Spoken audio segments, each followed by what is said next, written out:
Bonjour, bienvenue sur Crypto Ali, j'espère que vous allez bien. Alors, on commence la deuxième vidéo de la journée. On est le jeudi 5 novembre 2020. Alors, sans tarder, aujourd'hui, quelle journée pour Bitcoin à 19 697 en hausse depuis 24 heures de 6,8%. Wow. Ceux qui en ont, tant mieux pour vous autres.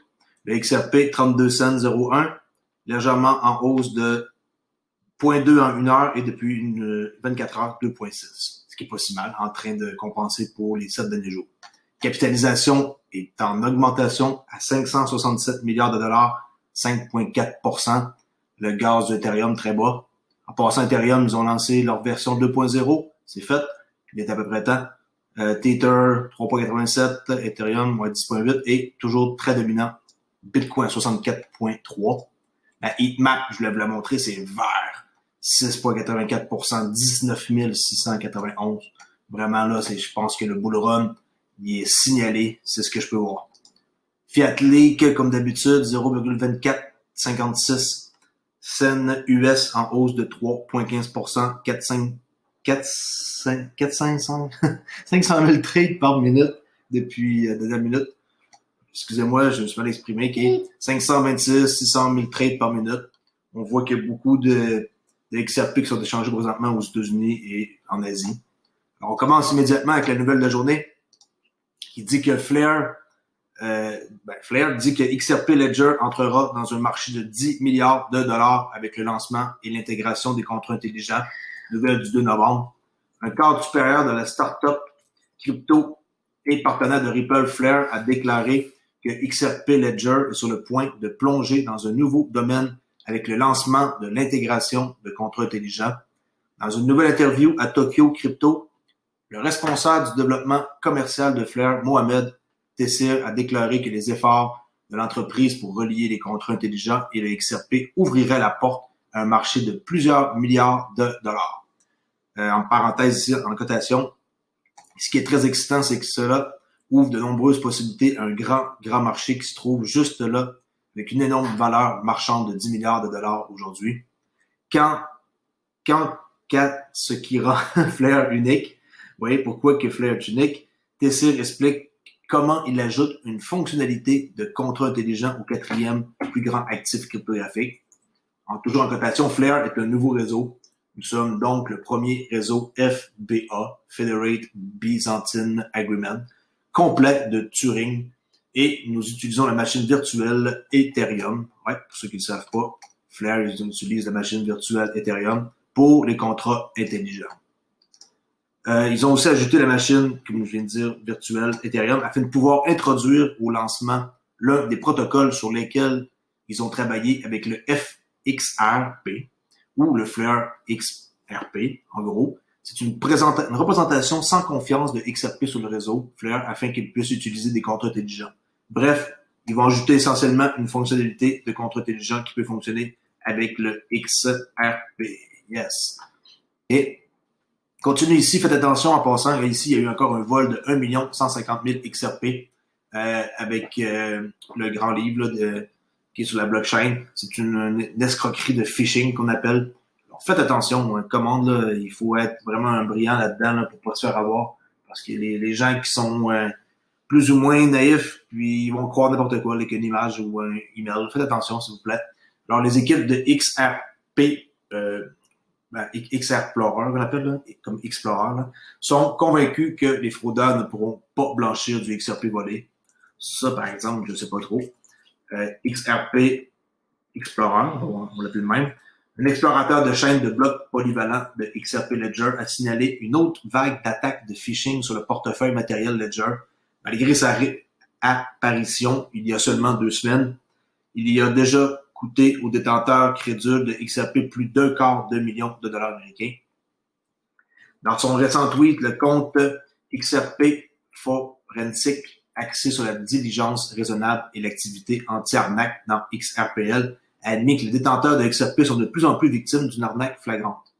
Il cite des utilisateurs du grand livre de portefeuille crypto matériel haut de gamme.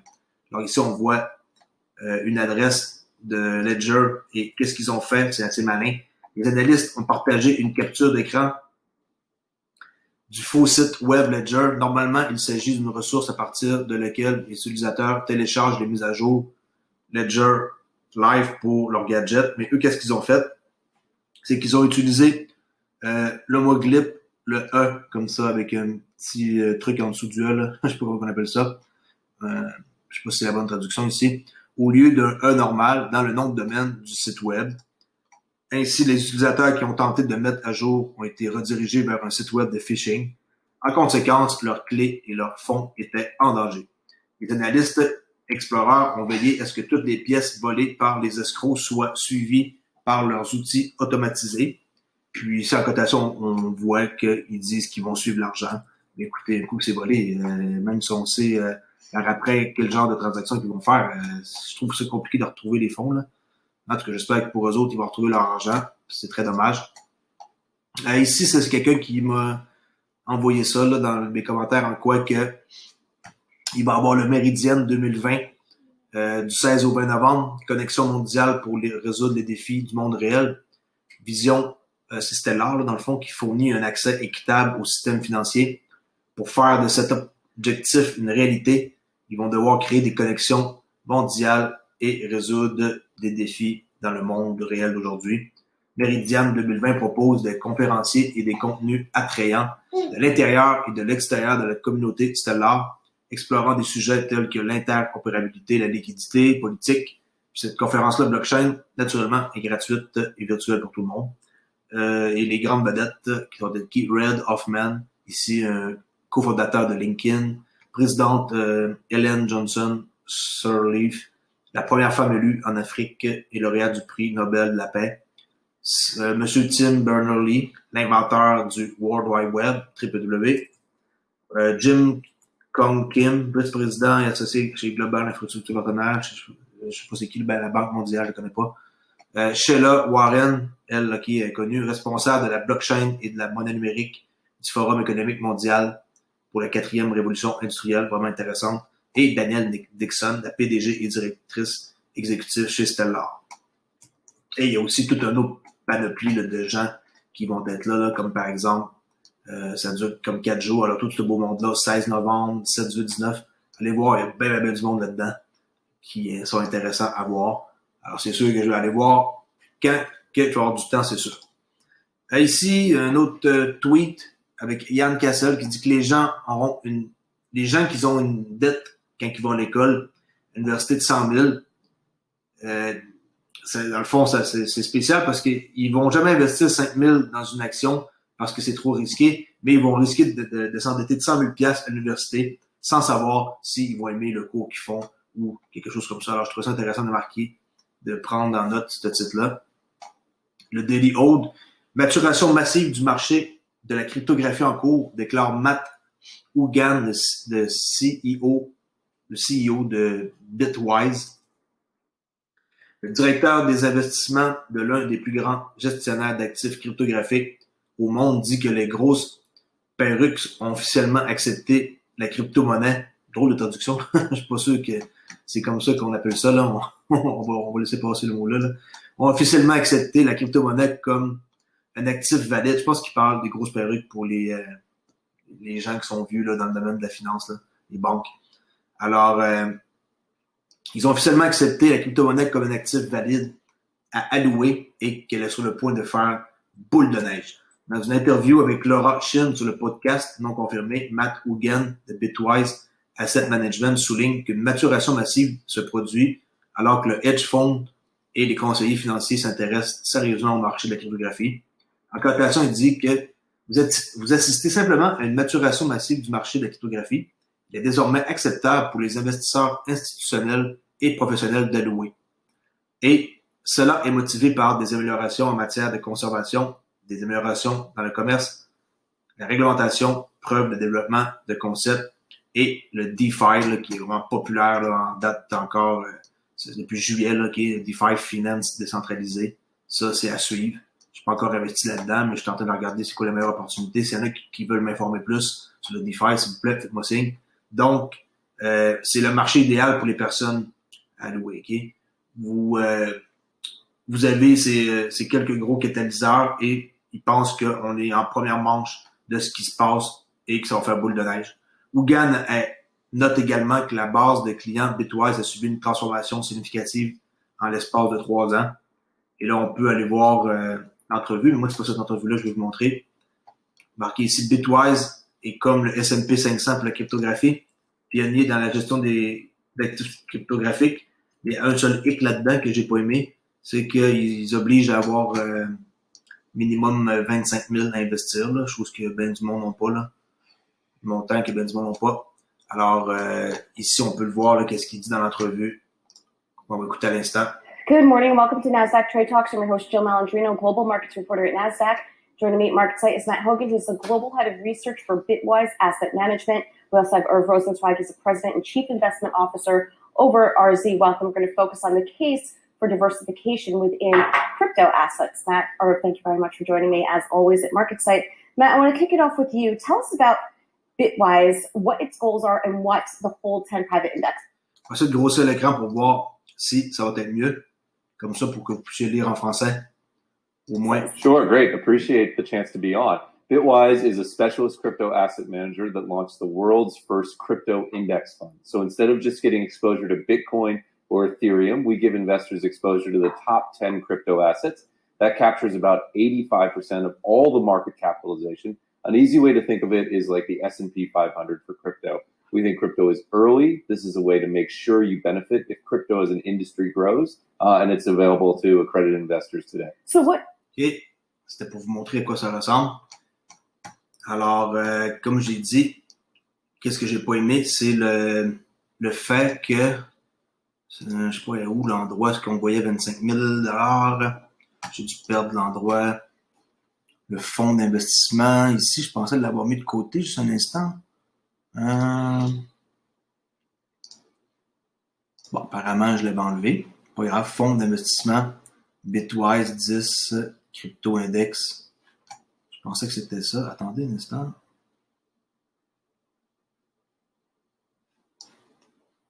C'est pas grave, je vais vous le montrer ici à la place sur cette page-là. Fonds Bitwise 10 Crypto Index. Alors, qu'est-ce qu'on peut voir? C'est que depuis qu'ils ont parti leur fonds, en 2017, le fonds a rapporté, ici 31% depuis les 3 derniers mois, là. Okay. Puis aussi, ils chargent des frais, ce que j'aime plus ou moins, là. Mais on voit que ça fonctionne leur affaire, là. Que quand on investit dans un fonds comme ça, que c'est vraiment l'idéal. Et, oui, c'est ça, investissement minimum 25 000. Je suis désolé, mais la plupart des gens, ils ont pas ça en main. Alors, il va falloir. Puis là, ils ont aussi 2,5% dans les honoraires, ce qui est plutôt élevé, là, quand même, là. Okay. Mais c'était pour vous montrer que ça existe. Alors ici, on saute à VeChain. Ça, c'est leur infrastructure complète, qui est énorme, ma parole, énorme. VeChain avec tout, qu'est-ce qu'il y a ici? PWC, American Express, Ocean, FX, Brewer Capital, Fembucci Capital, et tout, qu'est-ce qui est ici, là, prenez un screenshot, regardez, ça c'est l'infrastructure Walmart de VeChain. Alors ceux qui ne sont pas investis là-dedans, faites vos recherches, c'est un excellent projet. Ici, alors que tous les pays comme la Chine et la Suède se précipitent pour développer des monnaies numériques, les États-Unis peuvent se permettre de prendre leur temps. L'Amérique est-elle laissée pour compte? Moi, je pense que c'est un mélange de oui et non. C'est un peu spécial, par exemple, qu'ils soient pas encore aussi avancés que la Chine. L'Amérique est-elle laissée pour compte? C'est ça la question. La Chine est sur le point d'émettre une monnaie numérique de banque centrale, tandis que l'Amérique se tourne les pouces. L'Amérique n'a pas à s'inquiéter, bien que cela puisse sembler un fainéant, selon le journaliste ici qui écrit là. Son approche de la monnaie numérique est probablement la bonne. Moi, j'en doute. En effet, il n'y a aucun avantage pour le premier arrivé à émettre une monnaie numérique de banque centrale.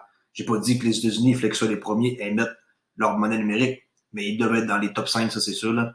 Avec de nombreux produits, être le premier à sortir est important pour devenir la marque. Mais la monnaie numérique de la banque centrale se caractérise par un avantage de dernier arrivé et non par un avantage de premier arrivé. Mieux vaut s'asseoir et apprendre des banques centrales les moins patientes alors qu'elles luttent avec leurs nouveaux projets numériques. Pour ceux qui ne savent pas c'est quoi une CBDC, les banques centrales proposent actuellement des paiements numériques, mais uniquement aux banques et aux autres institutions financières. Leur interaction avec le public s'est limitée au papier numérique, monnaie. Une monnaie numérique de banque centrale, CBDC, donnerait à chacun la possibilité d'accéder à une version numérique de la monnaie de la banque centrale. Vous ou moi, on pourrait détenir des dollars de la Réserve fédérale numérique, des yens de la Banque du Japon dans le portefeuille numérique et utiliser ces soldes pour acheter, par exemple, du café. Alors, c'est ça, les CBDC. Et là, on voit Jerome Powell, de la Réserve fédérale, le chairman, qui dit qu'il se montrait réticent avant, puis maintenant, il commente récemment sur le CBDC, en quoi que c'est plus important de bien faire les choses que d'être les premiers. Lui, le journaliste, pense que l'approche de Powell est bonne. Moi, je dis qu'ils sont loin derrière ou ils cachent une carte dans leur manche. À vous de me dire qu'est-ce que vous pensez. Ici, Ron Gregory, qui dit que nous pensons que le vote doit être sûr et accessible à tous partout. C'est pourquoi Ripple est à 100% pour hashtag for démocratie avec la Civic Alliance. Okay? Ça, c'est une nouvelle coalition qui existe ici, la Civic Alliance. On va aller voir immédiatement c'est quoi la Civic Alliance. C'est qu'ils sont 100% pour la démocratie. Chacune des entreprises qui sont dans Civic Alliance sont vraiment comme 100% de démocratie. Okay? Pourtant, sont unis par les valeurs et non partisanes. Okay? Chaque Américain a une voix dans la démocratie. Le vote doit être sûr et accessible à tous. Les élections doivent être justes et transparentes. Nous, sous-signés, dit que 1. Appeler à un accès sécurisé aux urnes pour tous les électeurs. 2. Reconnaître les responsables électoraux des États et locaux comme la source de confiance des résultats certifiés, puis encourager la patience pendant que les fonctionnaires comptent chaque vote. Et là, ici, on peut aller voir la liste des signataires. On va descendre tout doucement ici à... je l'avais mis en... Ah ouais, Ripple, Brad Garlinghouse, PDG. Alors, on voit très bien que Ripple sont parmi la liste. Il y a bien du monde là-dedans, allez voir là. Puis il y a du monde, c'est des grosses compagnies. Alors, ça, c'est pour rejoindre l'Alliance Civique, si ça vous intéresse d'aller voir qui est là-dedans. On enchaîne encore avec Christine Lagarde sur The Daily Old, qui rend officiel la Banque centrale européenne d'envisager le lancement de la monnaie numérique. Il y a juste 3 jours de ça. Présidente de la Banque centrale européenne, de la BCE, Christine Lagarde, a officiellement annoncé le lancement de consultations publiques pour explorer la faisabilité de l'émission d'un euro numérique. Après avoir publié un rapport complet sur la possibilité d'émettre un euro numérique le 2 octobre, Christine Lagarde déclare que la BCE est maintenant prête à s'engager avec la communauté européenne au sens large pour évaluer ses besoins et ses attentes en matière de monnaie numérique. Elle dit en cotation, nous avons commencé à explorer la possibilité de lancer un euro numérique alors que les Européens se tournent de plus en plus vers le numérique de la manière dont ils dépensent, économisent, investissent. Nous devons être prêts pour émettre un euro numérique si nécessaire. Ici, on voit... il était ici qu'est-ce que je voulais vous montrer, le fonds Bitwise tantôt, là. C'est une fenêtre plus loin. Qui disait que c'était un fonds des 10 crypto-index, là. OK, alors, pas besoin de vous montrer ça davantage.